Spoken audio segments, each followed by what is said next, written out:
आगरी लोकांचा केवळ राजकारणासाठी उपयोग करण्यात येतो अशी टीका मनसे नेते राजू पाटील यांनी केलेली आहे।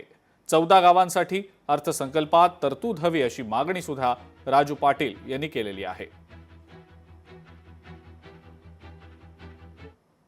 कुठेतरी मुद्दामून रेंगाळण्याचा विषय आहे का? ही गाव आम्हाला कचरा टाकायला परत ठाण्यात घ्यायचा विषय आहे का? मला वाटतं नगरविकास खात्याचे जे मुख्य आहेत एकनाथ शिंदे त्यांनी इथे लक्ष द्यायला पाहिजे। त्यांच्या मुलाचा इलेक्शनच्या वेळेस नाईक साहेबांच्या बोलण्यात येतं की इलेक्शन पुरतं आम्ही बाप पुढे ढकलून दिली, नाहीतर मी तेव्हाच विरोध करणार होतो। तर नक्की ठरलेलं काय यांच्यात की इलेक्शन पुरती गावं हो बोलायचा, नंतर परत ती तशीच टांगती ठेवायची का? 14 गावांसाठी निधी त्यांनी जाहीर करावा। जो आडिवली भुतवली रस्ता आहे तो MMRD तर्फे त्यांनी टनेल घोषणा करावी की इथे टनेल करण्यात येईल, जेणेकरून नवी मुंबईची कनेक्टिव्हिटी होईल। मग नाईक साहेब कशाला बोलतील?